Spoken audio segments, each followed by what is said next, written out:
Dreamworks. Of all the animation studios I've marathoned for this reviewing and ranking series, this is easily the one that provided the most interesting experience.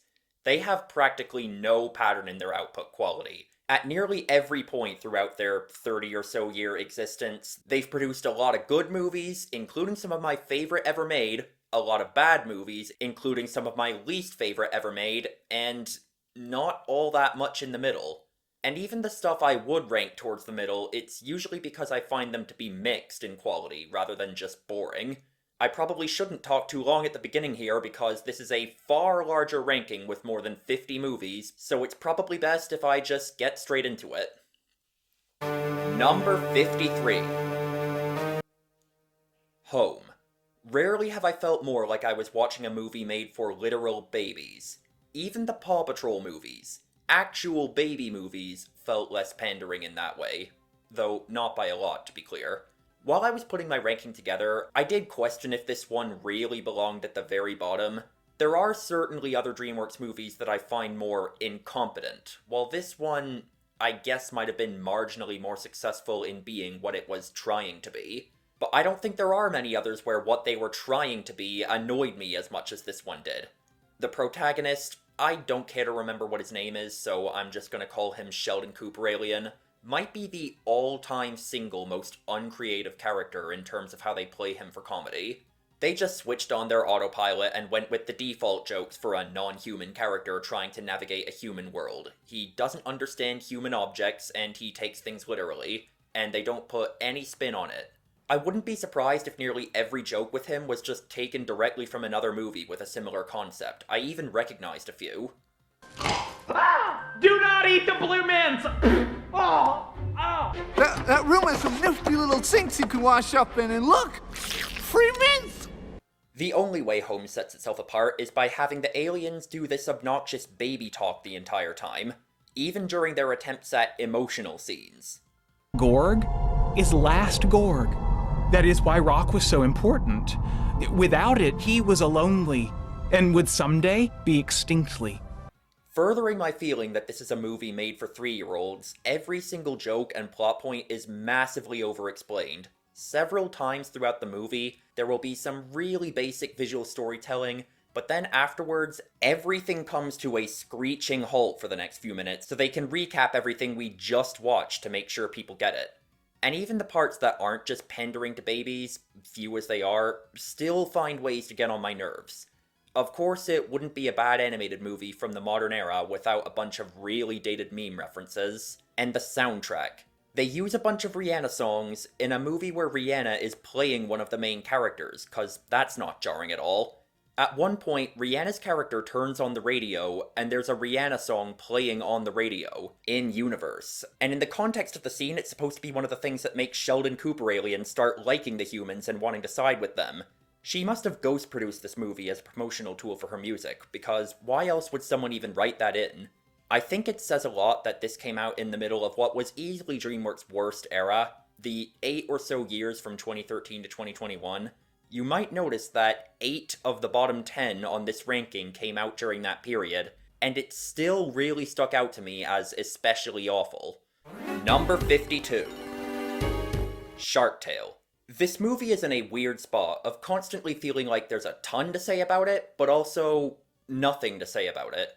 I made a whole video on Shark Tale. I was able to talk for 15 plus minutes about why this movie just does not work. But I feel like if I said any more, I'd just be preaching to the choir.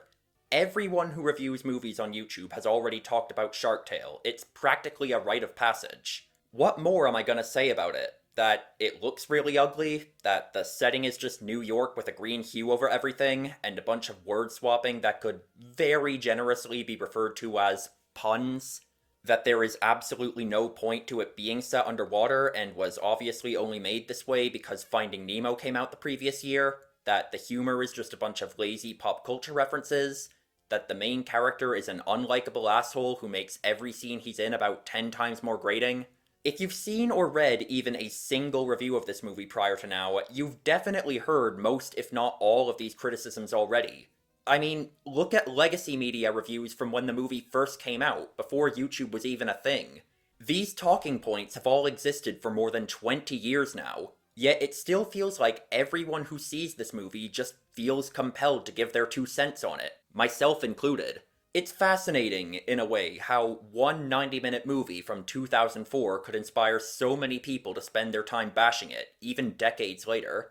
I never want to feel like I'm jumping on the hate train for a movie or anything else just because it's what I'm supposed to do, but there really is just that little to defend about Shark Tale. Number 51. The Boss Baby. This is probably about the only Dreamworks movie that competes with Shark Tale for being their most universally hated. Unlike Shark Tale, though, I don't think I could discuss this one at length, because there just isn't a whole lot to it. The joke is that it's a baby walking around in a suit and briefcase doing a bunch of business talk.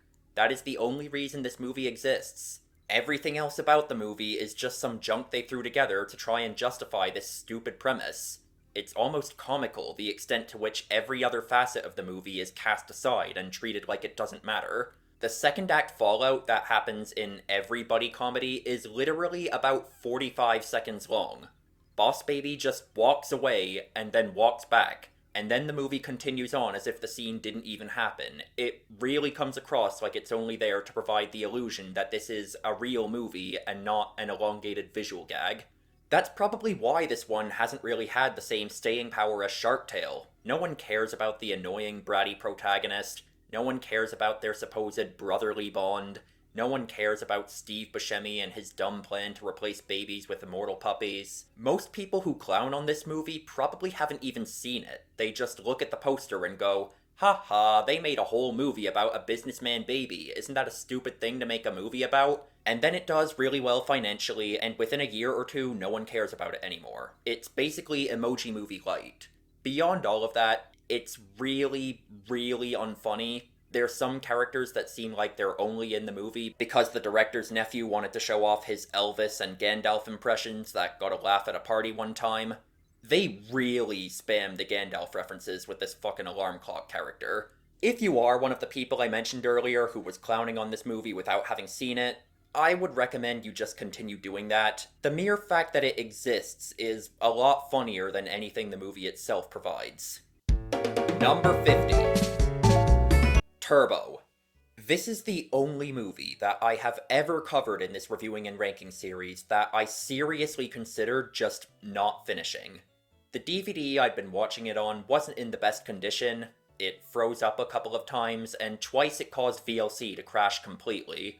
If VLC had crashed for a third time, I genuinely don't think I would have bothered watching the rest of the movie. Turbo wasn't worth the trouble.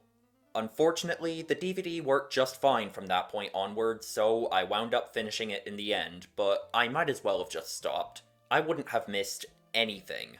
I questioned even placing it this high. While I don't remember being as annoyed by Turbo, one thing I'll give Home and Shark Tale is that they were at least kind of fascinating in how they seem tailor-made for me to not enjoy them. Turbo is just a total nothing burger. It's kind of comparable to Boss Baby in a way. The joke is that it's a snail going fast, and nothing else about the movie matters, only this one doesn't even have the meme factor going for it, because an animal doing sports is a far more standard premise for a family movie.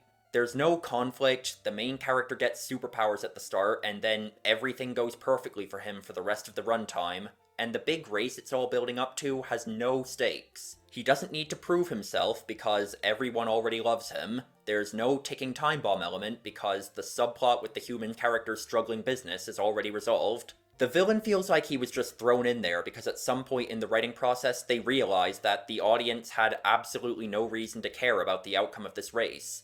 The movie barely even tries to be funny, beyond some embarrassing attempts at pandering to internet culture from the time. While I wouldn't consider it the absolute worst Dreamworks movie, it's probably the one with the least reason for anyone to ever watch. Numbers 49 through 47. The Trolls movies. Yeah, there's no point in ranking these separately. They all annoy me about the same amount for pretty much the same reasons. There was no chance I was ever going to enjoy these. I hate pop song covers. I hate how they try so hard to be cutesy. I hate that there's a troll that shits cake. I hate that there's another one that farts glitter and screams in autotune. For the sake of the ranking, I'll put them in some order, but there's really not a whole lot in it. The The worst of the trilogy is the second one. It has the most irritating soundtrack. They use Gangnam Style and Party Rocking in a movie that came out in the 2020s. And towards the end, there's an original song that goes on for about 5 minutes, and it's just the same 3 lines over and over. Plus, this one features the annoying side characters from the first movie a lot more prominently. We get to see the glitter-shitting one reproduce, because that was something I really wanted to see.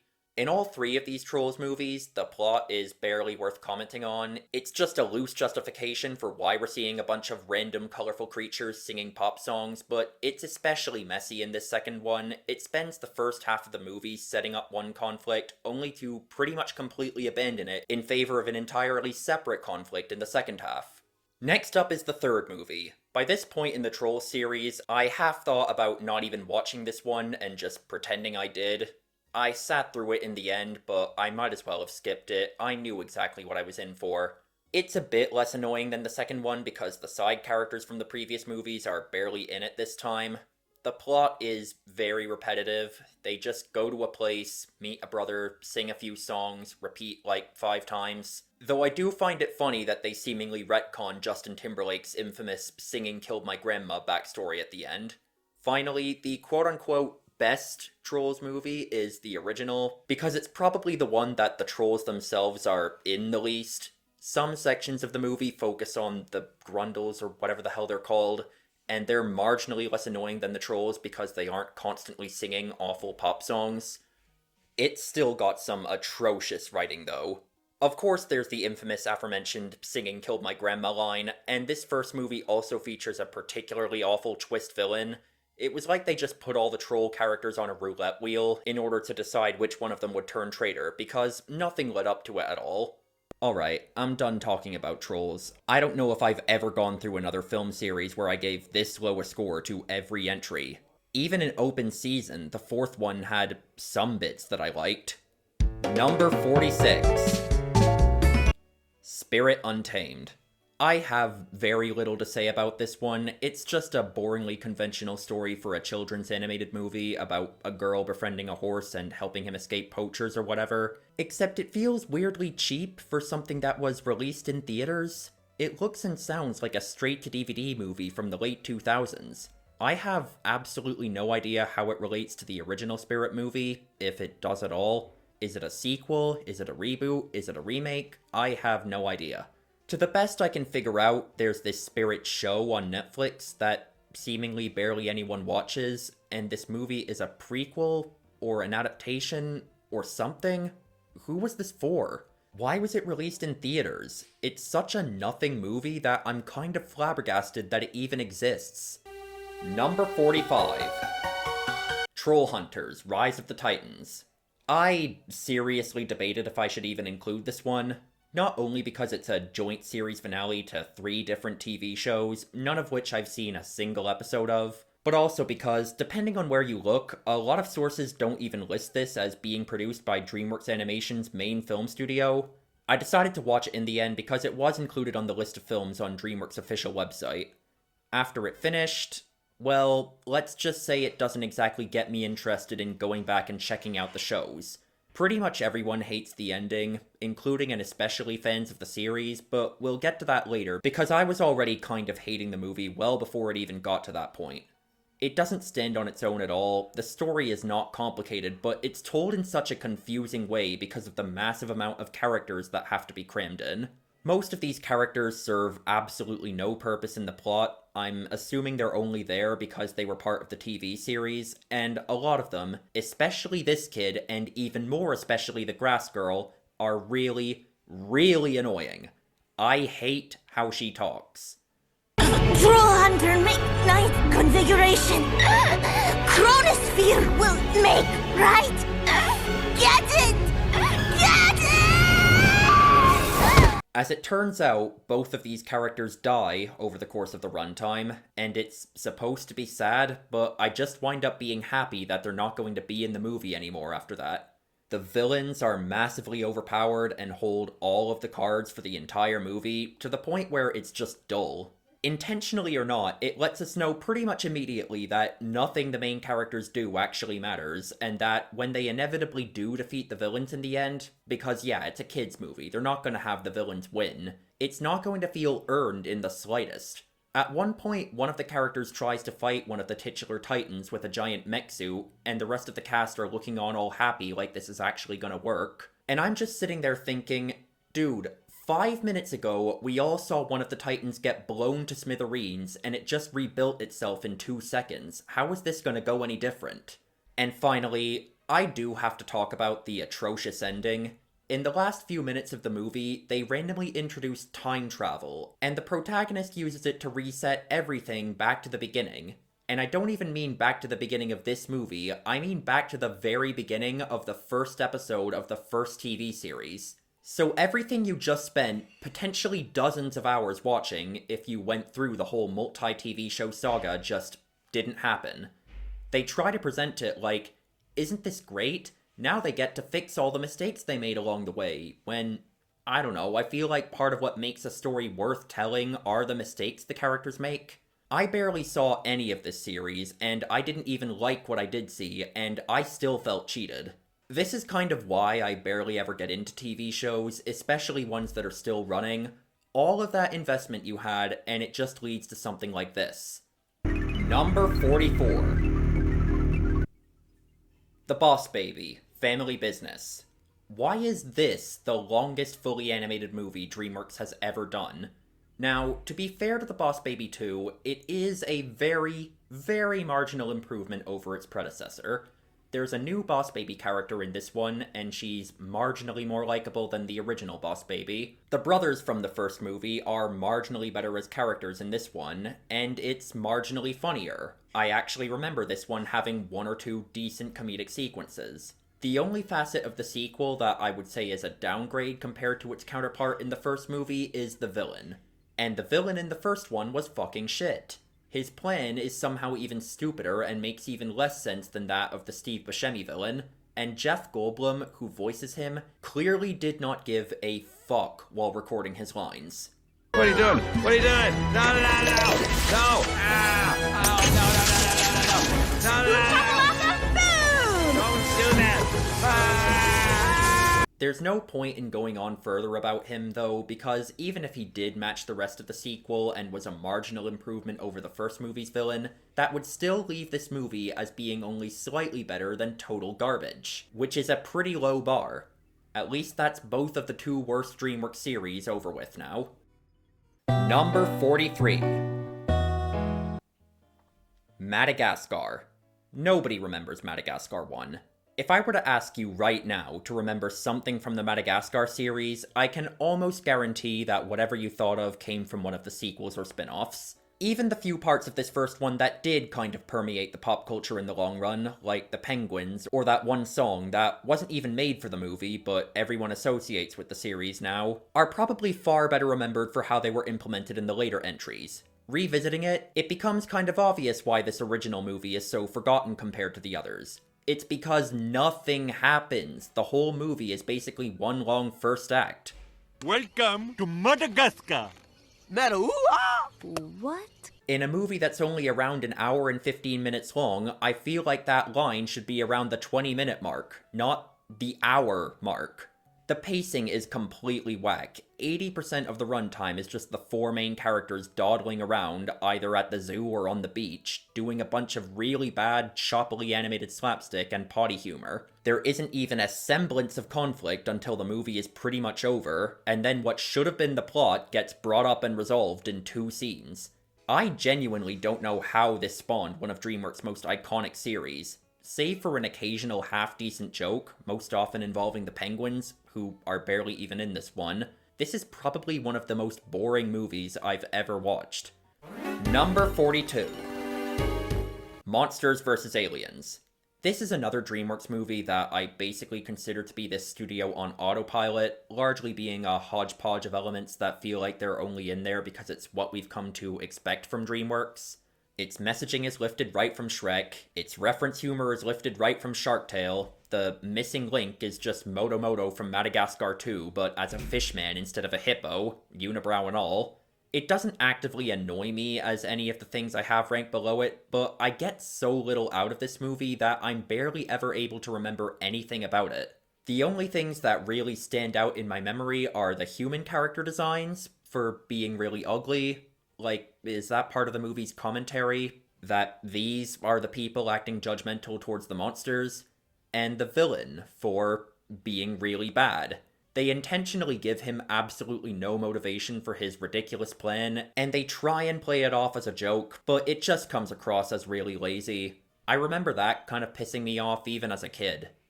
Number 41. Abominable. Another one that doesn't actively annoy me so much as it's just really, really dull. It's about as yawn-inducingly conventional as Spirit Untamed, really. It's pretty much the exact same movie about a girl helping a cutesy creature escape from some poachers, except in this one it's a yeti instead of a horse. Plus, this one does at least have much better production value. Compared to Spirit Untamed, it actually looks and sounds like it belonged in theaters. There's another parallel as well, to Monsters vs. Aliens. One of the only things about it that stands out is the villain. For sucking.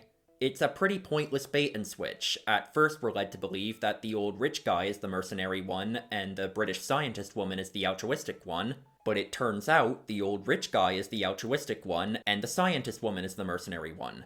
And also she was only pretending to be British, for some reason. It's genuinely completely pointless. This is revealed to the main characters pretty much as soon as they meet her, well before it has any chance to matter. Why even have a twist if it's not gonna mean anything? And that's pretty much all there is to this one. Pointless twist villain aside, you probably get the exact same experience from watching the movie as you would from just looking at the poster. Number 40. Shrek the Third. I thought the opening montage was kinda funny. The rest of it sucks. There's a lot wrong with Shrek the Third. I find Arthur kind of annoying. I don't think he's as bad as Tom Holland's character from Spies in Disguise or the shitlet from Ice Age 4, but at this point I've mentioned plenty of times on my channel that really wimpy characters can often get on my nerves. It has a similar problem to the Ice Age sequels, where at this point in the series it's just bloated with way too many characters, and a lot of them don't really have anything to do anymore. Like Puss and Donkey, for example. The forgettability, if that's even a word, of their role in this movie manifested in a funny way one time. A while ago, this Twitter post was a popular meme, and sexism aside, it gets the context of the movie screenshots that it's using wrong. That is not Donkey. That is Puss in Donkey's body. Don't worry, Jefe. I got this.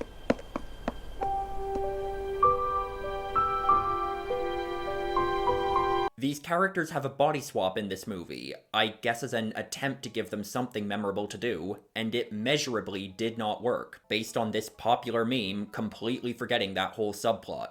Above all else, though, the core issue with Shrek the Third is that it kind of forgets what the point of Shrek was. It's supposed to be a parody of fairy tales. In the first two movies, and even the fourth movie, you can easily point to subversions of the classic fairy tale formula, moments where fairy tale tropes are important to the plot or characters' motivations. Sometimes they'll use plot devices from well-known fairy tales in their own way, and they do this for both dramatic and comedic purposes. You can't really do this with the main plot of Shrek the Third. It's just a generic story about Shrek being a commitment phobe. I don't think they were very well executed, but I'll give a bit more credit to Fiona and Prince Charming subplots, because with those there was at least an attempt to utilize the whole fairy tale angle. It's far from Dreamworks' worst movie, but with how big a drop in quality it was from the first two, I can see why it's as hated as it is. Number 39. Ants.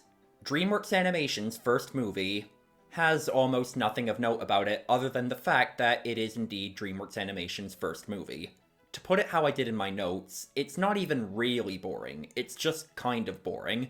It is semi-interesting from a historical perspective, how it lets you see that, even from the very beginning, DreamWorks was trying to differentiate itself from Disney and Pixar by being considerably edgier, having stronger language, generally trying to pander to a slightly older crowd. But it kind of missed out on the honor of being seen as this big cultural shift in the same way Shrek was, probably because the movie itself just isn't very good.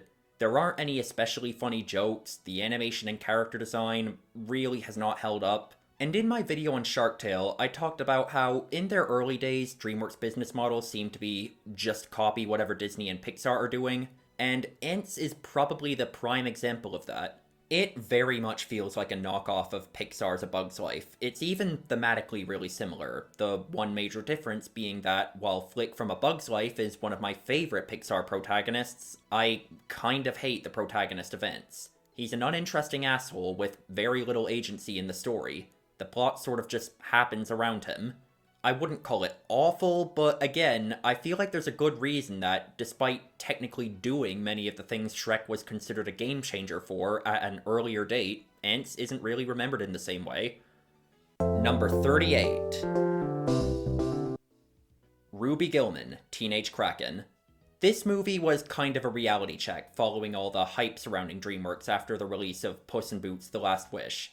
They had to remind us within a few months that they did not, in fact, suddenly become a masterpiece machine, and that their output is still a mixed bag. In some ways, Ruby Gillman felt like it was DreamWorks returning to their roots, because it seemed very derivative of an, at the time, recent Disney Pixar release, in this case, Turning Red. I don't even mean the conceptual similarity of an adolescent girl discovering that the women of her family have the ability to turn into large creatures and her having to learn to control this power, with a large portion of the plot being about generational conflict within her family. I mean, the whole tone, the way the characters talk to each other, the school setting, it's clearly trying to evoke a similar feeling. I guess someone at DreamWorks didn't get the memo that copying whatever Disney and Pixar are doing hasn't really been their business model since the mid-2000s. In execution, at best, parts of it are fine. Other parts, especially the high school prom stuff, could be ripped straight from a Disney Channel original movie. And the way they defeat the villain makes absolutely no sense. There's an evil MacGuffin they have to destroy.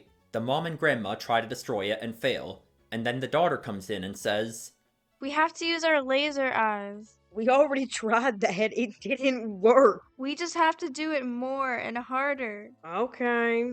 I'm not kidding, that's pretty much the exact exchange that happens in the movie, and it actually works. So remember kids, if you're ever trying to solve a problem and your solution doesn't work, just do the exact same thing, but more, and then it'll work for sure.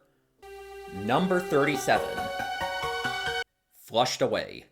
In my Aardman video, I said that they were, without a doubt, the most consistent studio I've ever covered in this series, and I think this placement conveys that pretty well.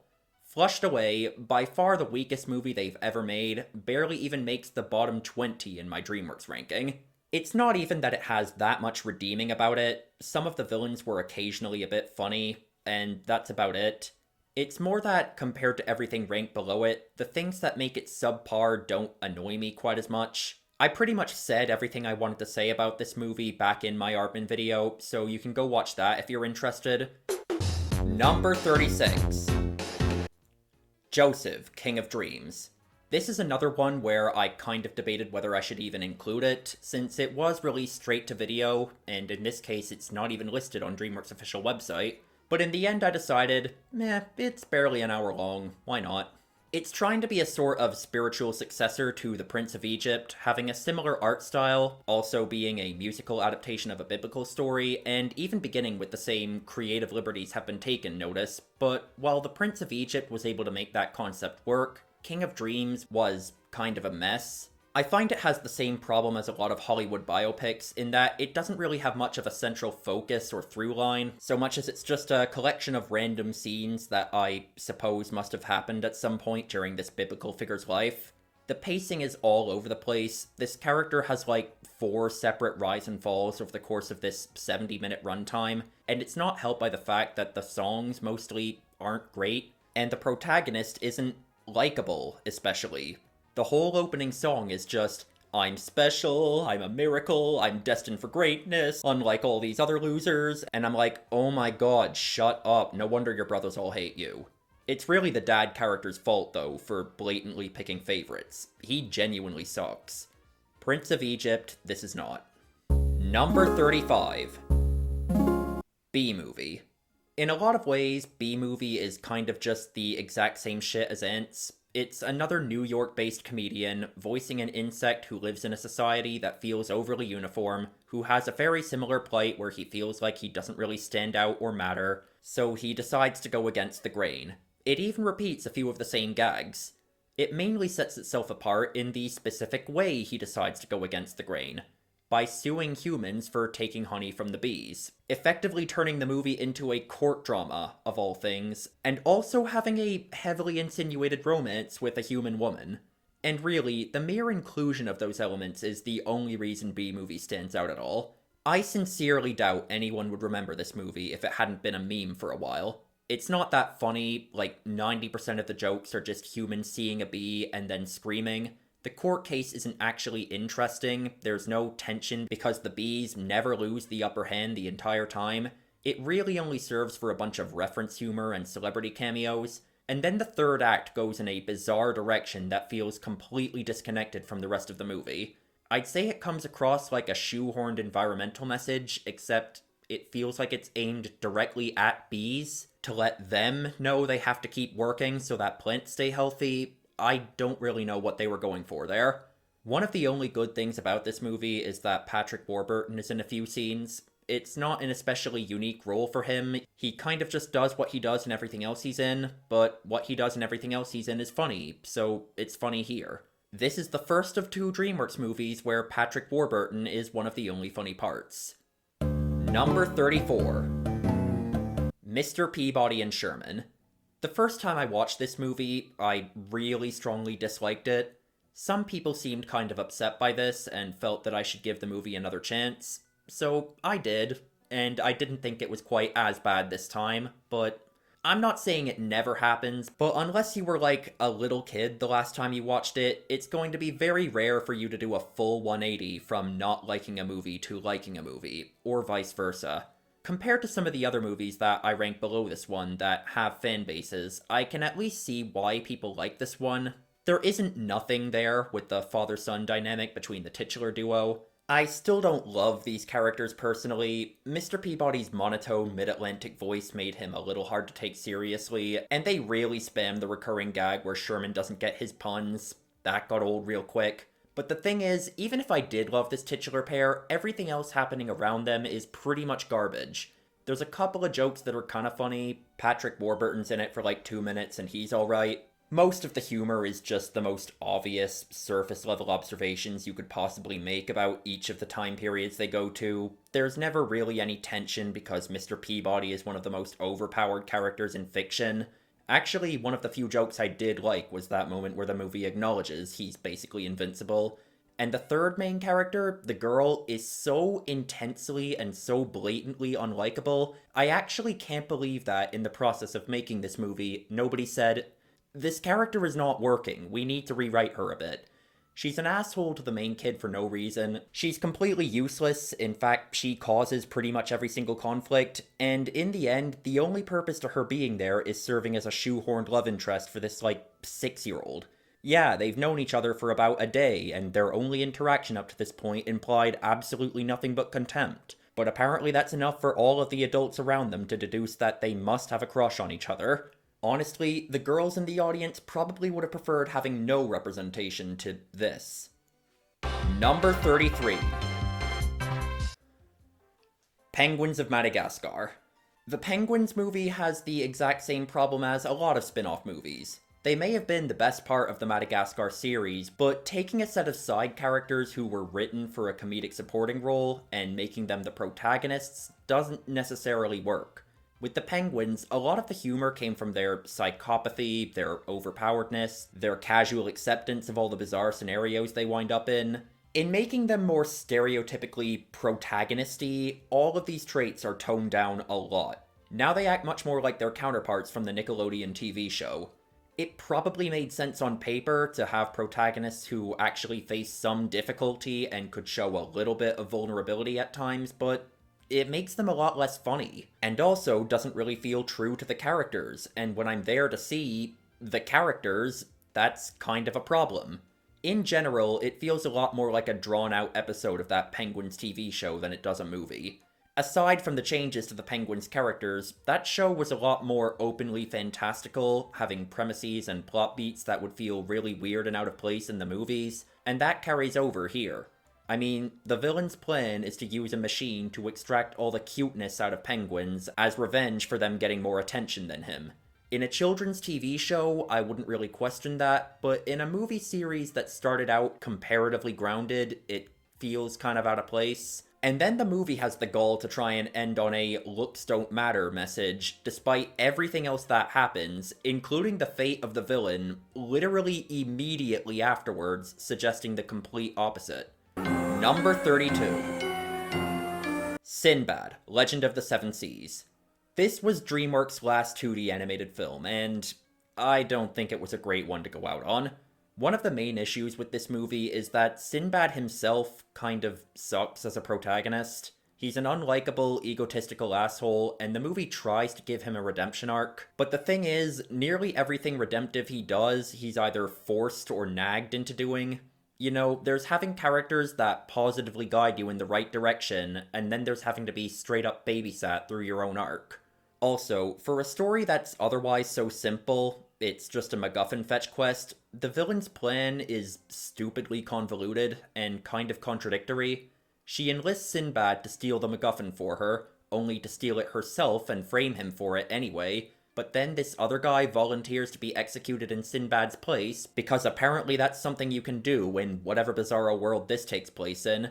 Then the villain reveals that that was also part of her plan from the start, meaning she's heavily relying on predicting the decision-making of other people, and also why even involve Sinbad at all then, because the only reason anybody knew it was actually her, and thus how to get the MacGuffin back, was because she talked to Sinbad about it earlier in the movie.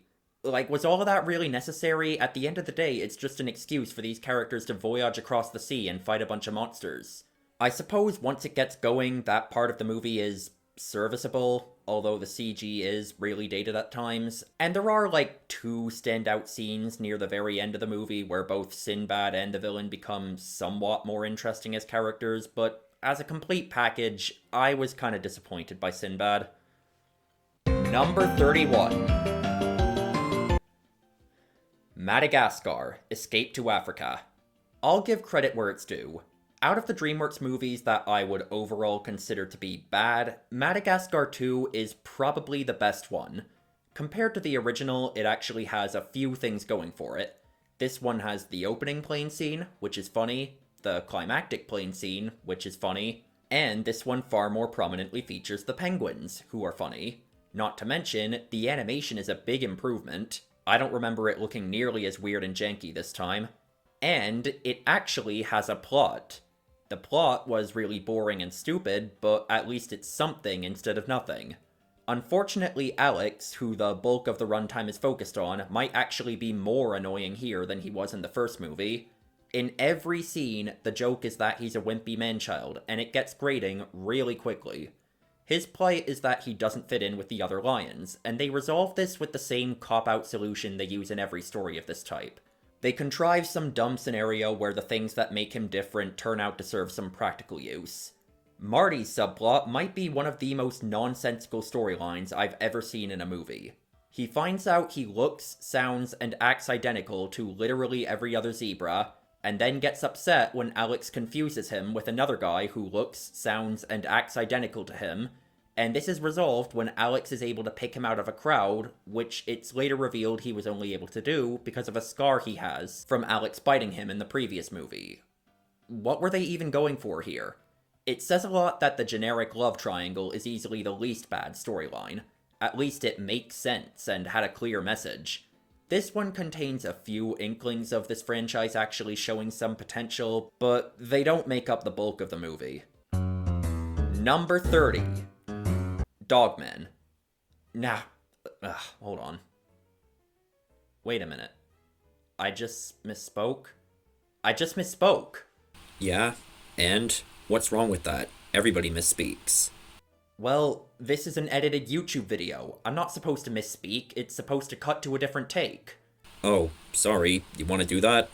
Well, yeah, of course, but wait, who are you? Oh, I'm you in post. You see, this is a bit where I break the fourth wall and get all self-referential about the fact that this is a YouTube video. Because that's basically the one joke that Dogman has. It's a Cut to the next take! It's a crutch, really. Simply having a character say, time for a montage, and then doing a montage isn't funny in and of itself, and every time they do something like that, it feels like it's there in place of a joke. The movie is mostly fine aside from that. Like Mr. Peabody and Sherman, there's nothing there with the whole father-son thing they have going on with the villain, but the humor, even the few bits where the joke wasn't just breaking the fourth wall, didn't really connect with me.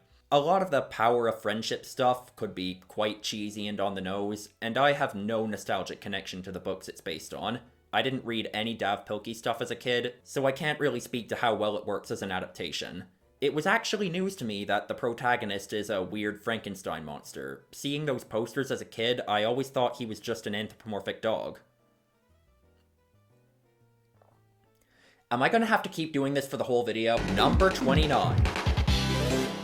Kung Fu Panda 4. I think this easily takes the prize for the most disappointing Dreamworks sequel. Up till now, Kung Fu Panda had easily been Dreamworks' most consistent series, but they dropped the ball pretty quickly on this one. When the trailers were coming out, aside from the animation seeming a bit cheaper, the first major red flag for me was seeing what they were doing with Shifu. Honestly, at this point, does Shifu really need to be in these movies anymore? At least in this specific role? I thought the whole point of the third movie was the student becoming the master, so would it not have been a bit more interesting if this time we saw Po completely on his own, instead of still having Shifu there trying to babysit him through his decision-making? It's not like we'd be missing out on anything, they don't do anything new with his character in this one. I swear some of his dialogue is almost verbatim repeated from the third movie. And Shifu isn't the only returning character who's poorly utilized. I do like that the two dads are basically just a couple now, but I think the amount of screen time they have in this movie is heavily disproportionate to how important they are in the story. I feel like the only reason they're in it as much as they are is because without them, there would basically be no returning characters from the previous movies other than Po and Shifu. The Furious Five aren't in this one at all, save for a non-verbal cameo at the very end, for no real reason other than I guess they thought the voice cast was getting too big and expensive, which is disappointing. Because I like those characters, and one of my criticisms with the previous movies is that, if anything, they were already underutilized. And finally, this one puts a lot more focus and attention onto the humor, and yet the comedic writing is a lot worse, so that's a bad combination. They just say and do things for the sake of comedy without thinking about any greater implications. There's a whole segment where Po is amazed by the concept of a city, even though the bulk of the second movie took place in a city, so why are they playing it up like he's never seen one before? And apparently whoever wrote this movie still thinks the goat scream meme from like 2012 is funny. So with all of that in mind, why isn't this movie ranked any lower? Well, while the first half is genuinely kind of tough to sit through, I can't deny that the second half of the movie started to give me exactly what I wanted out of a fourth Kung Fu Panda movie. I wanted to see Po taking on more of a mentor role to a character with parallels to himself from the first movie, and there are some pretty decent scenes in that second half that deliver on that front. I liked seeing Tai Lung again, when I thought it was a bit of a missed opportunity not to bring him back when they introduced the Spirit Realm in the third movie.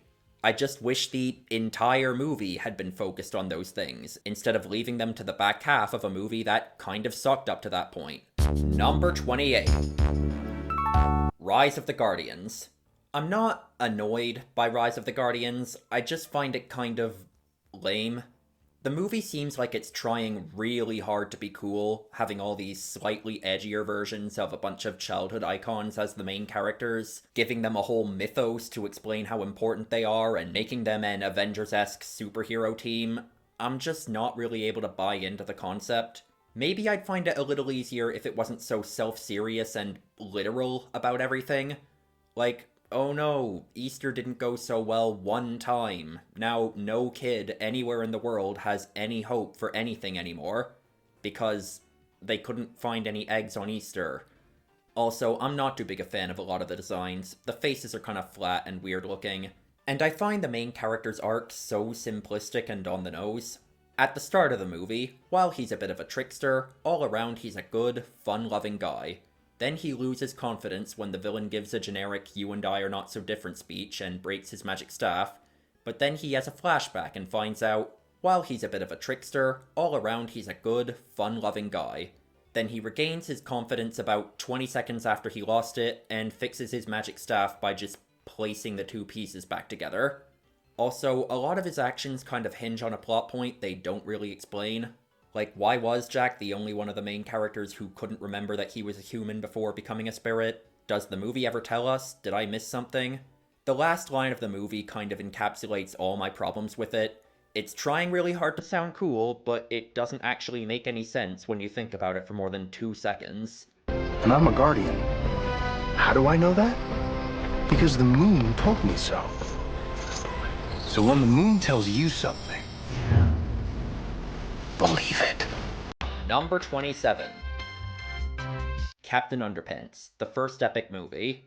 Another movie based on a Dav Pilkey comic I've never read, and I feel almost identically about both of them. This one is better, for sure. It had more jokes that actually landed. They don't spam the fourth wall breaking and meta comments nearly as much. Plus, the song that Weird Al did for the end credits is actually pretty great. But it's still squarely aimed at a demographic that I am simply not part of. The whole thing is intentionally built around the kinds of stuff that little kids find funny, right down to what ends up being the emotional core of the movie. I can at least appreciate it for being a bit of fresh air in the era of Dreamworks that it came out in. Aside from a few sequels, nearly everything else they made from about 2013 to 2021 was awful, so this one actually stood out from the crowd by being fine. Number 26. Orion and the Dark. Another one that doesn't really stick out too much to me. A couple of presentation choices, and that's about it. At first, the movie plays out like it's going to be a straightforward adaptation of the children's book it's based on. The opening narration of the movie even seems like it's written with the assumption that everyone watching the movie is a kid. But as the movie goes on, it reveals itself to be a story within a story within a story told decades later. And it uses the future framing device to lampshade some potential criticisms with, or influence the narrative of, the main plot we're following. That whole element did make this otherwise extremely simplistic story a little bit more interesting, but not enough to turn it into anything all that special. Plus, I'm not too big a fan of the designs for these side characters. They're a weird hodgepodge of different art styles and seem like repurposed scrap designs from other things. Plus, the girl in the future framing device could be kind of annoyingly precocious at times. That is all. Number 25. Puss in Boots. This is probably the most fine movie Dreamworks has ever made. There's nothing especially good about it, there's nothing especially bad about it, it's just fine, hence why it's almost in the exact middle of the ranking. It's a tropey, serviceable enough action-adventure movie that they basically just threw a familiar character into. It does start out with a similar problem to the Penguins of Madagascar movie from earlier, taking a character who was only written for a comedic supporting role and trying to make them the protagonist. But it does work a bit better here. Compared to the Penguins, Puss was always a much more grounded character, so they don't really have to change anything to make him more palatable as a leading role. He does actually act like the character people are there to see. The thing is, though, while I liked Puss in the Shrek movies, you have to admit there was never really a lot to him, was there? He acts like Zorro, except he's a cat. It was a fairly simple gimmick that remained pretty much the same throughout all 3 movies he was in. And it's not like they used this opportunity to give the character more to him. In his solo movie, he's still written with the same amount of depth as a comedic supporting character from the Shrek movies, and as a result, he makes for a kind of boring protagonist. I mean, his backstory basically boils down to, he was tricked by Humpty Dumpty, and that's why he's an outlaw. It sounds like something they would throw out there for a 5-second joke in the Shrek movies, except the scene where they explain this goes on for about 15 minutes. And it's not like it really tells us anything about Puss as a character, considering apparently becoming an outlaw wasn't even the result of a decision he made. We wind up spending large chunks of the movie watching a static character recite a backstory where he had very little active involvement, get told off for a bunch of things he didn't actually do, and then decide at the end of the movie to continue doing what he'd pretty much already been doing. It's not horrible or anything, but I can kind of see why the second Puss in Boots movie barely acknowledges this one. Number 24. How to Train Your Dragon 2025. For around a decade now, Disney has rather infamously been spamming out a bunch of live-action remakes of their animated films to massive success, because even though people could just watch the originals at home, I guess sometimes people are simply in the mood to see something on the big screen, and a slightly different version of a story they're already familiar with is usually a pretty safe option. Plus, even if they didn't do that well at the box office, the mere existence of the remakes keeps both the original movies and the Disney brand as a whole on people's minds. So it was really only a matter of time before other studios started trying the same thing. Hence, How to Train Your Dragon 2025. Not much to say that won't be covered when I get to the original, to be honest. This is pretty much directly copy-pasted. I guess the one thing that sets it apart from the Disney live-action remakes is that those, independently of the fact that they're remakes, are just bad movies. Take Aladdin 2019, the only one I've actually seen the whole way through.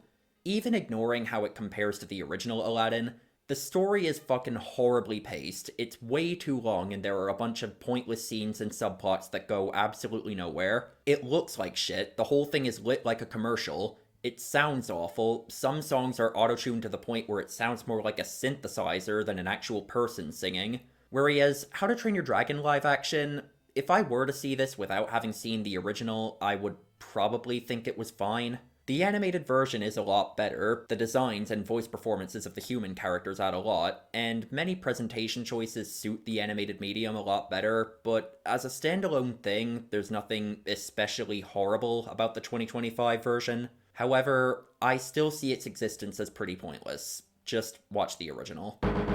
Number 23. Spirit, Stallion of the Cimarron.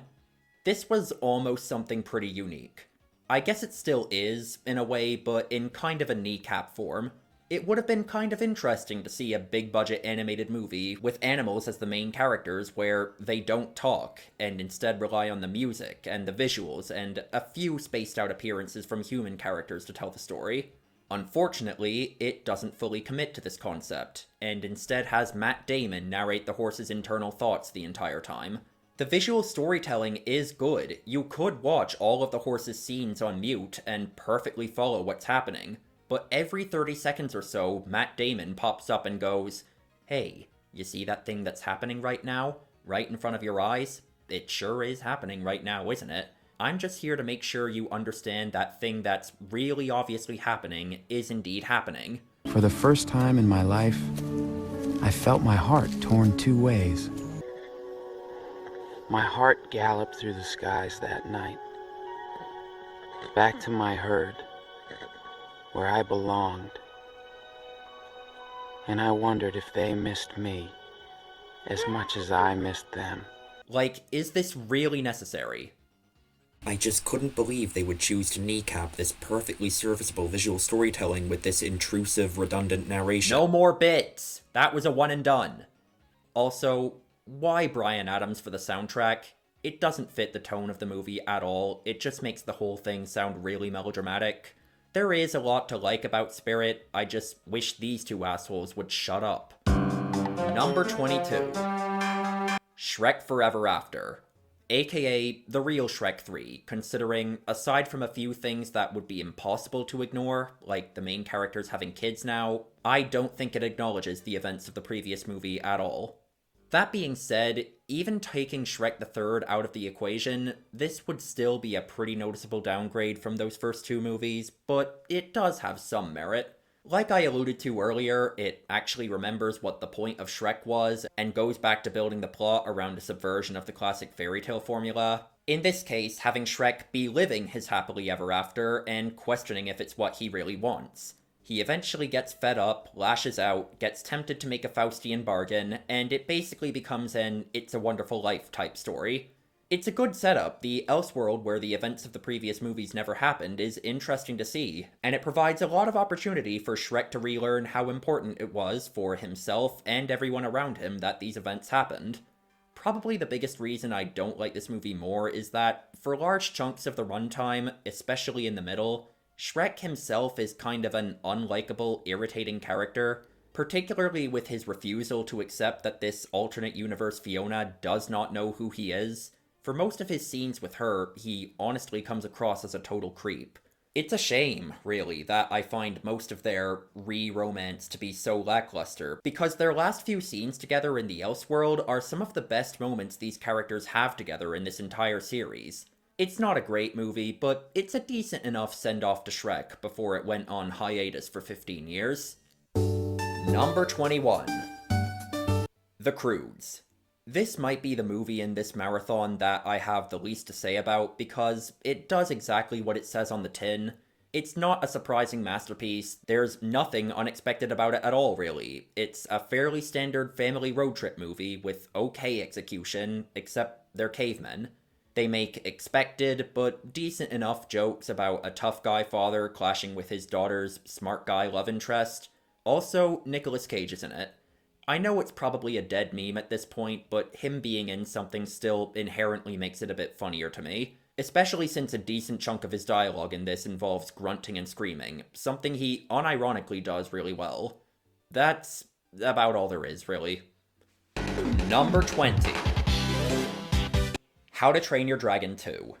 This has pretty much always been my least favorite of the How to Train Your Dragon trilogy. To get into the positives first, this is actually the best of the trilogy in one regard, that being Hiccup's relationship with his parents. It's the only one where they both play an active role in the story, since in the hidden world neither of them are super plot relevant anymore, and some actual proper back and forth semi-productive parent-child communication occurs, since in the original, Stoic almost had more of a directly antagonistic role. The soundtrack and character design are great in all of them, this one included, and I like that they actually noticeably age the characters in the sequels. A lot of animated properties don't really bother with that. I have one primary reason why, as a complete package, I don't find this one nearly as strong as the other two, and that would be the villain, Drago. His design and his voice performance are great, but in terms of his character and what he actually represents thematically, I honestly think he's really weak. For how much the other characters hype him up, his motivation doesn't seem any different from any other dragon-hating human in this trilogy, and he also has a pretty similar problem to the villains from that Troll Hunters movie, in that he's massively overpowered. He has the unwavering loyalty of a giant dragon, and that dragon has the seemingly limitless ability to mind control other dragons, so they've kind of written themselves into a corner. When he's inevitably defeated, it doesn't come across like he was outmaneuvered or that his ideology was flawed. It just felt like the good guys win because they're the good guys. Their friendship is just too strong for this mind control that you had absolutely no trouble using on him earlier to be effective. It just feels like a cop-out. Number 19. The Croods: A New Age. It's not too different from the first Croods movie, really, though there are some minor reasons that I think this one is a bit better. It's funnier, the facial animation was kind of a highlight in the first movie, and it's even better here. There are some exchanges and line deliveries that are actually pretty great. Right here. All your needs will be met. I'm hungry! In a minute! Or sometimes it'll take a completely absurd premise, like the Punch Monkey language, and just run with it. I think what they do with the characters is a bit more interesting as well. I kind of like that Eep and the new girl pretty much instantly hit it off, instead of doing the generic jealousy subplot it seemed like they were going to do at first. That was pretty much the only way the movie subverted my expectations, though. Again, it does what it says on the tin. It's pretty much exactly what it looks like based on the poster. Number 18. The Bad Guys. The first 30 or so minutes of this movie, I honestly think are pretty great. And if the whole movie had been more like them, it probably would have ranked a lot higher. I think it has a very likable cast of main characters, great action, fantastic, really inspired animation, possibly my favorite art style in any Dreamworks animated movie, though it's all at the service of a story that, in a lot of ways, kind of sucks. I was not a big fan of the villain, and I think the quality of the movie nosedives a little bit once it starts focusing on him. His plan is somehow even more stupidly convoluted than the one from Sinbad, and the whole middle section of the movie is completely dedicated to it. Also, his voice is annoying. I wish the whole thing was more of a heist movie, and that the main character's arc was something he came to on his own, instead of being manipulated into it as part of this villain's convoluted scheme, because when the movie is actually focused on those things, it is really enjoyable. As it is, the movie's good, but not great. Number 17. The Wild Robot. Another movie where you kind of know exactly what you're in for just by looking at the poster. It's really simplistic, it hits just about every beat you would expect it to, and it can be kind of cheesy and on the nose at times, but it's cute, it's pretty funny whenever it tries to be. The animation and the score are both great. One thing I did quite like about this movie, compared to some of these other beauty of nature sorts of animated movies, is that this one doesn't totally shy away from the fact that nature is a bit morbid at times. It actually incorporates the fact that it's sort of a dog-eat-dog world into both its story and its humor. You're lucky you just have one. As a mother of 7. 6 babies. It's a full-time thing. I don't really know if it deserved the mega hype it got upon release, but I was still kind of happy about its existence because, to me, it was basically confirmation that Dreamworks' 2022 output wasn't just an anomaly, and that, for the time being, they at least seem to be trying again. Like I said earlier, that mid-2010s to 2021 era was a bad streak. Number 16. Megamind. Anyone else remember when this movie first came out and all of the trailers and TV spots spoiled the fact that Metro Man was alive? And Metro Man is nowhere to be found. He'll destroy the whole city. I'm sorry. I'm finally free to get in touch with my true power. Making awesome music. You're kidding, right? That was weird. Anyway, Megamind's pretty good. I see it as kind of a concept movie. It rides a lot on a couple of clever ideas it has. The protagonist being a cartoonish supervillain having an existential crisis after seemingly defeating his superhero arch-nemesis. The villain basically being what would happen if you gave an incel superpowers. Plus, the movie does have some great, really quotable lines. I just don't love it, personally. Unlike some movies around this spot on the ranking, there's no singular massive flaw that's holding me back from liking it more. I'm not huge on the way the romance concludes. I think a lot of lies and manipulation were kind of easily brushed past, and I do think, compared to a lot of DreamWorks' other popular stuff, the look of the movie is a bit bland. But these are relatively minor things. Really, it just doesn't connect with me as much. I think it's funny, but there are other DreamWorks movies I find funnier. The main character has a decent arc, but there are other DreamWorks protagonists I find more compelling. It's a good movie, just not one of my personal favorites. Number 15. Kung Fu Panda 3. In most ways, Kung Fu Panda 3 was a solid conclusion to the trilogy.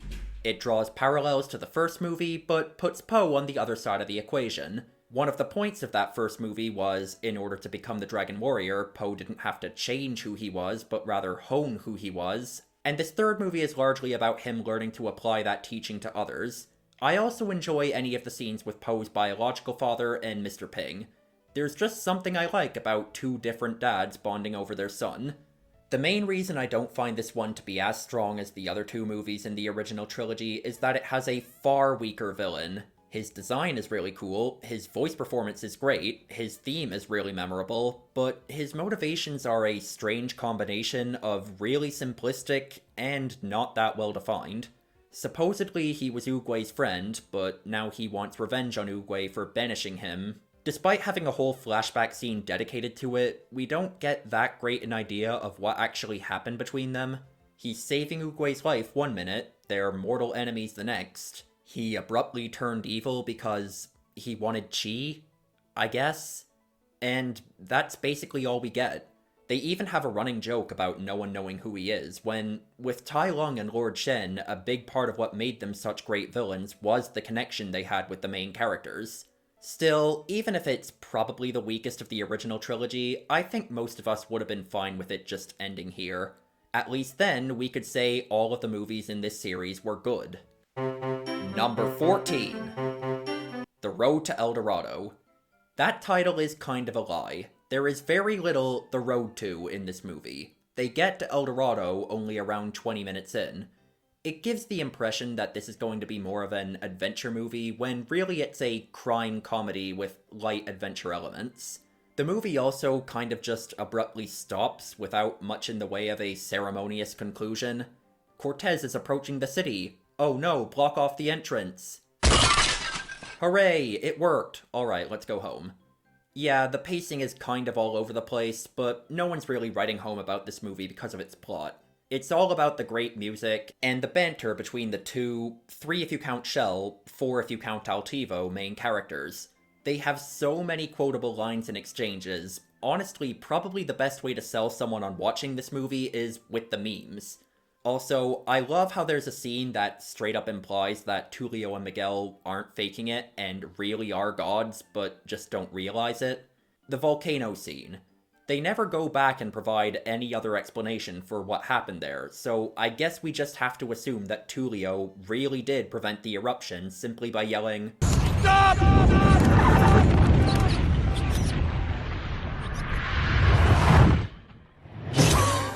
Yeah, I don't think every joke in this movie is funny, but when they hit, they can really hit. Number 13. Kung Fu Panda.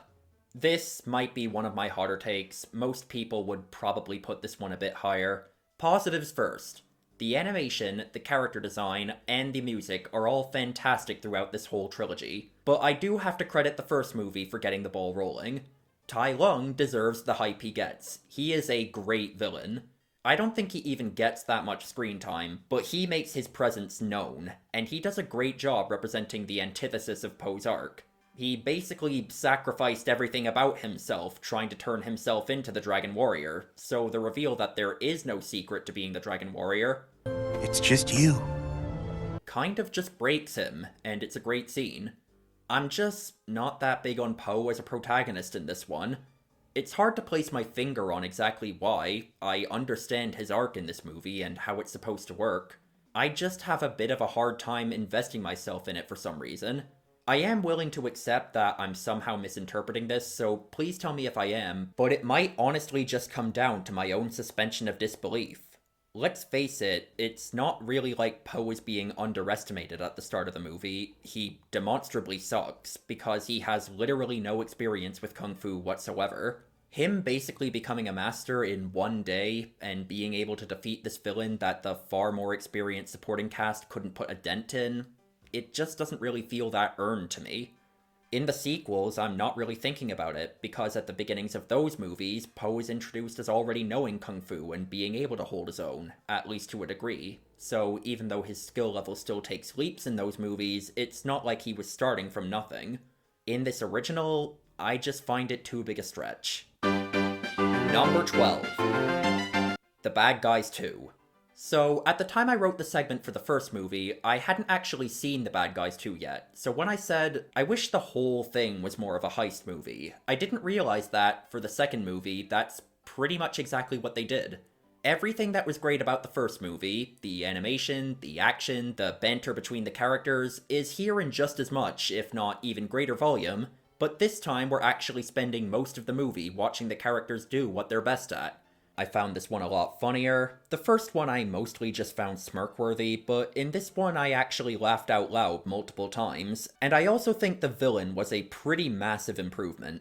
She still has her moments of seeming kind of omniscient, but it's not nearly as bad in this one, and her motivations were a lot more interesting. I think the guinea pig is where he belongs in this one, just being the shitlet going on in the background. The main reason I still wouldn't call this amazing is that the plot does kind of completely go off the rails in the last 20 or so minutes, and I started struggling to keep up with what the characters were even trying to do. I don't know why Wolf blew up the space station, or what that was supposed to accomplish. They sort of just tell us that doing that somehow saved the world, and I guess we just have to take their word for it. The subplot with Diane being exposed is just abandoned. That didn't really lead into anything. And the ending comes completely out of nowhere and doesn't make any sense, beyond maybe being a reference to the original comics or something. It seems like they were trying to set up another sequel, and forgot to give this movie a proper conclusion in the process. So, kind of the same problem as the first movie at the end of the day. Really likable characters, great animation and action, The issue is entirely with the plotting, though in this case it does only affect the end of the movie and not the bulk of it. Number 11. Chicken Run. Another movie I already talked about in my Aardman video. To quickly run through the points I made, it's a great mesh of a cartoony and silly, but at the same time kind of dark and moody tone. I think that's where Aardman does their best work. The villains are really funny, the musical score is awesome. This is both my second favorite Dreamworks Aardman collaboration in this ranking, and my second favorite Aardman film overall. Number 10.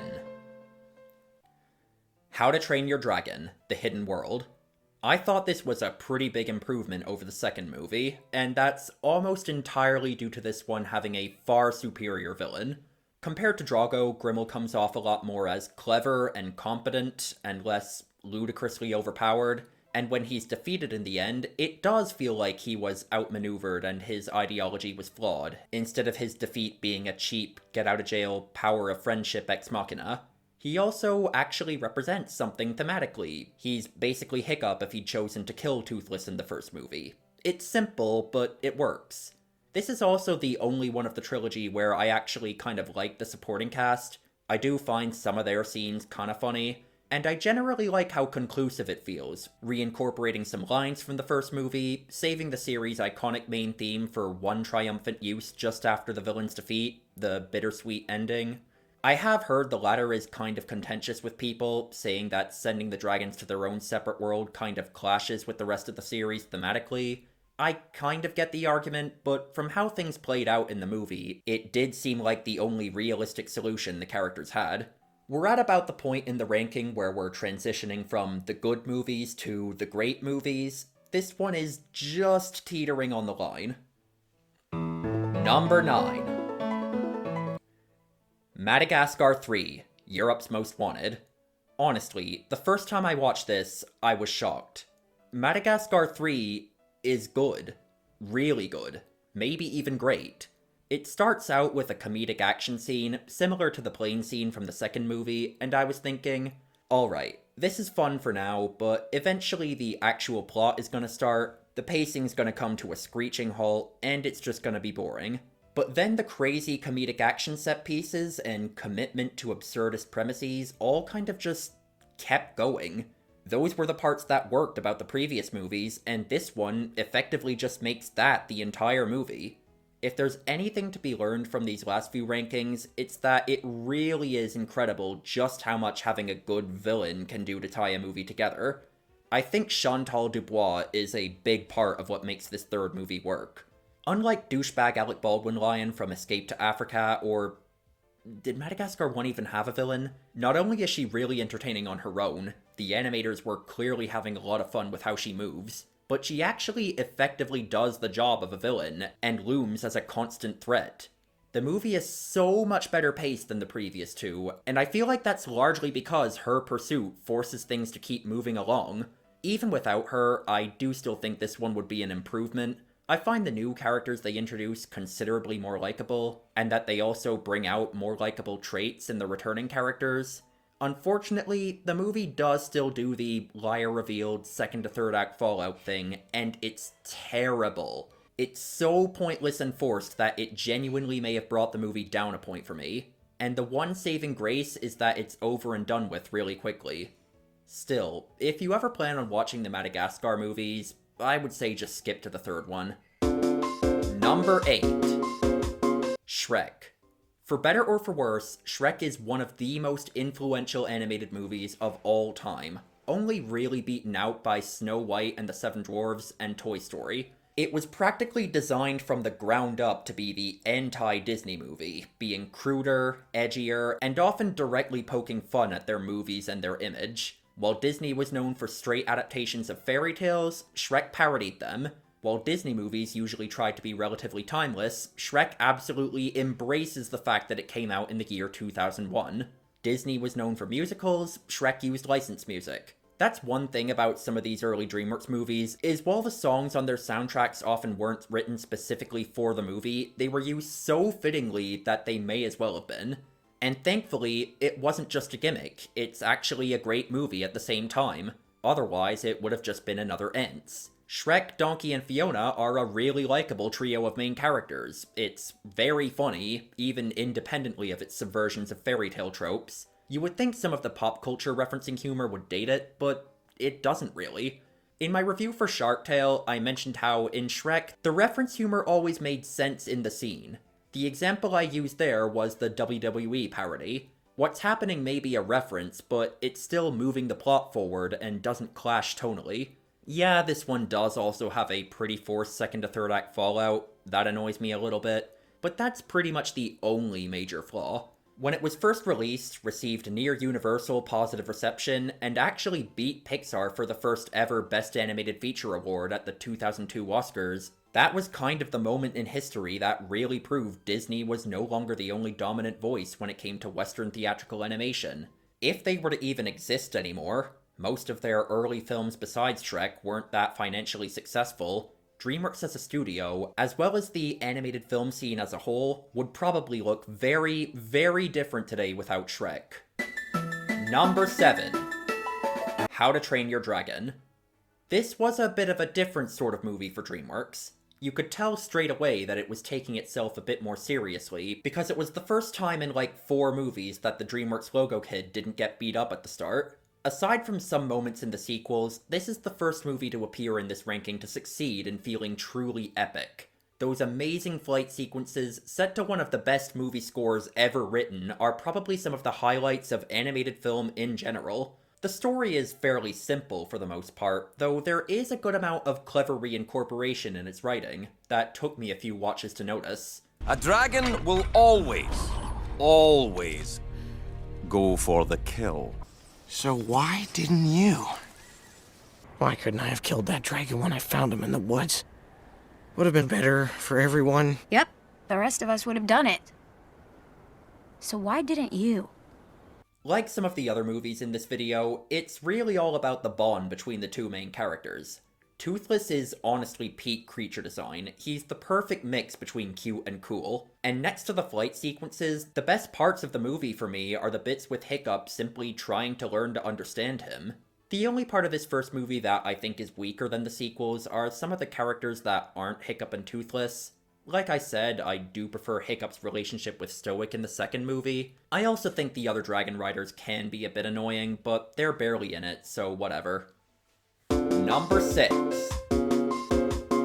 Shrek 2. I think this improves on the first movie in just about every single way. The fact that it even exists plays well into the whole fairy tale parody angle. What happens after Happily Ever After? Shrek and Fiona were able to move past their preconceived notions and accept their unconventional fairy tale, but are the more traditional fairy tale characters that also exist in this world willing to do the same? It's a very sensical direction to take the story. Not to mention, I find this one considerably funnier. When I try to think of the best comedic moments from the Shrek series, nearly every one that comes to mind is from this entry. It feels much larger and grander in scope without just feeling bloated like the third movie did, and the new characters they introduce slide in so nicely that they almost retroactively make the first movie feel incomplete without them. Donkey's rivalry with Puss is pretty much the only example of a jealousy subplot in a sequel that I actually enjoy. However, I feel like I've already said this quite a few times in this ranking, and it's probably not going to be the last time I say it either, but easily one of the biggest improvements is the villain. Lord Farquaad was fine in the first movie, but personally, I've always way preferred the Fairy Godmother. The I Need a Hero climax alone would probably make her more memorable to me, but throughout the entire movie she plays a far more active role in the story than Farquaad did, and even directly improves on one of my biggest criticisms with the first movie. Even though this one does still have a second to third act misunderstanding, here it comes as a result of the characters being maliciously manipulated in a way that directly ties into the themes of the movie and plays on their characters' insecurities, rather than it just being a contrived coincidence. Number 5. Over the Hedge. This might be my most out-of-the-box ranking in this whole video, maybe even in any of the ranking videos I've done on my channel, but I don't care. I love this movie. On paper, it may have a lot in common with many of the bad animated movies of its era, but if you've watched some of my other videos, you may have noticed that Over the Hedge is kind of my go-to example to show that movies of this tone and concept aren't dead on arrival, and can actually be a lot of fun when they're done right. It can be a silly comedy about the local wildlife fighting back against the humans, like Open Season was, but at the same time, it can actually get really creative and out there with its action scenes and comedic set pieces. It's bordering on Madagascar 3 with how zany it gets, and it can use the concept to actually say something. One of the things I really like about this movie is how much it takes the piss out of American suburbia. What is that?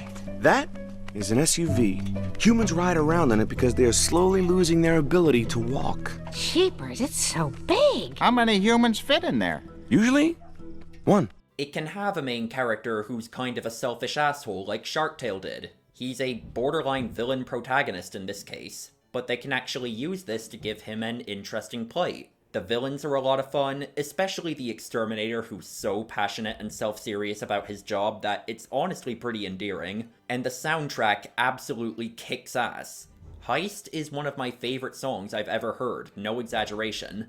It's not a perfect movie, there are some jokes that don't land. I do think Cammy in particular can be a bit much at times. There's a couple of moments where the voice acting could be better, and the other characters also maybe forgive RJ a little too easily at the end. Though in total fairness, the movie does kind of play this for laughs. I'm telling you, he's just trying to help us, really. But Vern, you're the one who always says, trust your tail. But it's not tingling. Oh! Why didn't you say so? It's obviously not my favorite DreamWorks movie, but if I had to pick what I thought was the most underrated DreamWorks movie, this would probably be it. Number 4.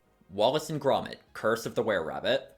This ranked number 1 in my Aardman video, and I think it says a lot about how much I love this movie that it still ranks this high even against much stiffer competition.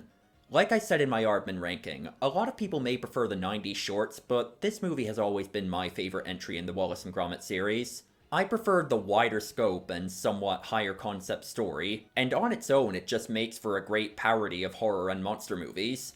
Again, Aardman Animation and the Wallace and Gromit series are some of the best things to come out of the island of Great Britain. Number 3. The Prince of Egypt. This observation has been made many times by others, but it kind of bears repeating. Looking at DreamWorks today, I don't think anyone who doesn't already know would expect that one of their first movies was not only a completely self-serious 2D animated musical adaptation of a biblical story, but that it was also pretty fantastic. You might have noticed that throughout this video, the characters I've spent the most time talking about, at least in the positive sense, are the villains. People often go on about the villains from Disney movies, particularly from the Renaissance era. Not undeservedly, a lot of them are great, but in my opinion, DreamWorks are the real kings of animated antagonists, with the top 3 entries in this ranking each containing one or more of my favorite animated villains of all time, starting with Ramses. His relationship with Moses is what ties this entire movie together, and is maybe the single best cautionary tale about pride that has ever been told. Also, he is really funny, and not in like a silly slapstick fool sort of way, more in a charismatic in-universe sort of way. Nothing you can say can change what I've done. I am Egypt, the morning and the evening star. If I say day is night, it will be written. This is probably my favorite musical of all time as well. There might be some others with songs that I prefer listening to, divorced from the context of the movie, but in terms of how they establish the tone, tie in thematically, move the plot forward, get us into the characters' heads, I don't think anything has this beat. The Plagues is one of the single best scenes ever. Do I have problems with the movie? I mean, yeah, but we're getting to the point in this ranking where any criticisms I have are so minor, especially in comparison to what the movie does right, that it feels like even bringing them up would make them seem like a bigger deal than they really are. None of these top 3 movies are perfect, but I consider them all 10s for how much they succeed in connecting with me. Number 2. Puss in Boots: The Last Wish. There have been many sequels in this ranking that were better than their predecessors. That's another thing DreamWorks is kind of known for, but there has rarely been this big a jump in quality from the first movie to the second in any film series, never mind restricting it to Dreamworks. This movie turns Puss from that funny but kind of one-note supporting character from Shrek 2 into one of DreamWorks' most compelling protagonists, really delving into how his desire to maintain his outward macho image affects his relationships with the people around him, as well as his own mental well-being. It actually kind of reminds me of Big Z from Surf's Up, how he'd rather pretend he isn't even alive anymore than be seen as no longer living up to the legend. And his arc where he learns to stop caring about living up to the legend and trying to best death and just live his life for what it is so immensely satisfying. The supporting cast are all great. Puss and Kitty's relationship is actually interesting in this one, when in the original, well, Puss in Boots himself wasn't the only pretty flat character in that movie. Perito, who looked worryingly like he was just going to be annoying, wound up being really well utilized and proved himself to be an essential character for this story. And this movie has two great villains who fulfill very different niches. Jack Horner is hilarious, one of the single funniest characters in DreamWorks' entire filmography. He's just a pure evil megalomaniac whose closest thing to a motivation is starring in a mere nursery rhyme instead of a fairy tale, while Death is like a modern take on a classic mortal angers the gods style of villain, and he's legitimately quite intimidating. His philosophical exchanges with Puss, especially that incredible final duel, are probably the best scenes in the movie. Now, before I get to number 1, this is another ranking where I was pretty undecided on the top spot. I wound up giving it to the movie that's been a contender for longer and has had more of a chance to stand the test of time for me, but do keep in mind the exact ordering of these two could be subject to change in the future. Anyway, number 1. Kung Fu Panda 2. And I loved this movie before it was cool. I've had this as a 10 out of 10 on Letterboxd ever since it had like a 3.2. I am just blown away every time I watch it. I keep thinking, there is simply no way it's actually as good as I remember it being, and whenever I revisit it, it turns out to be even better. My biggest problem with Kung Fu Panda 1 was I didn't find Po all that engaging as a protagonist. My biggest problem with Kung Fu Panda 3 was I didn't find Kai all that interesting as a villain. This one more than delivers on both fronts. Po's arc in this movie about coming to terms with his traumatic past is so compelling and well presented. Throughout the movie, the main thing holding him back was his attempts to make things personal with the villain, and the scene where he comes to accept that the horrors the villain inflicted upon him aren't what defines him, he is probably where this entire series peaks for me. Lord Shen might be my favorite villain in any movie, never mind Dreamworks, or even animation in general. All of the villains in the Kung Fu Panda series are meant to represent an opposite philosophy to Po in some way, except General Kai for some reason. But anyway, Shen is the one where I think this is executed the best. All of the choices he makes throughout the movie are specifically despite the figures who represent his own past trauma, and unlike Po, whenever he's given the opportunity to reflect on this, he repeatedly doubles down, which in the end is what leads to his own undoing. And they get all of this across without giving him a cheesy, "you and I are not so different" speech. Instead, Po makes that connection on his own. He pulls off one of my favorite, seemingly oxymoronic combinations of traits for a villain, where he's intimidating due to his power and ruthlessness, yet at the same time, kinda pathetic. He's a self-destructive spoiled brat. Also, I mentioned earlier that one of my consistent criticisms with the series was the Furious Five being underutilized, but Tigress's role in this proves to be the exception. She's a great supportive friend to Po here, and it would not be the same without her. Kung Fu Panda 2 is what I have ranked on top for now, but really the exact ordering isn't that important.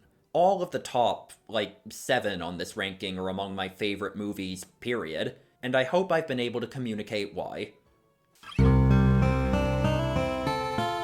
Before we wrap things up, it's about that time where I speculate on the studio's upcoming projects. Starting with the things that actually have release dates, the next thing they're putting out is a movie of Gabby's Dollhouse, some Netflix show I've never heard of.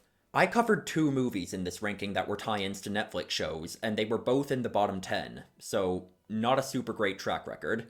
There are also sequels to Shrek and the live-action How to Train Your Dragon on the release slate. How to Train Your Dragon 2 live-action, I can't imagine is going to be any different than How to Train Your Dragon 1 live-action, except copy-pasting the second animated movie instead of the first animated movie, so not much to discuss there. As for Shrek 5, There's not much to go off so far, beyond the one 30-second teaser that I kind of doubt is even a real scene from the movie. I hope it's good, but Dreamworks has had fairly mixed results with bringing one of their series back after a hiatus. Then there's Forgotten Island.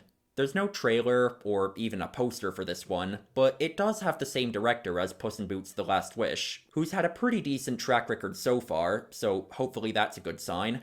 There are also a bunch of other sequels that are just listed as in development. If they make this Bad Guys 3, I would like to see these characters and this animation style put into a story that isn't a complete mess. I don't really know how they could do a fourth Madagascar film. In the third movie, they spent having the scene where they make it back to New York, which was their overarching goal throughout the series, and realize it isn't what they want anymore, so where do you even go from there? Apparently they're planning a Donkey spin-off movie. Are they just going to make spin-off movies for every character in the Shrek series? Are we going to get a Gingy spin-off at some point? And there's a couple more, but I don't want to be here all day. This video's already going to be longer than many of the movies I covered in it. Thanks for watching. Goodbye.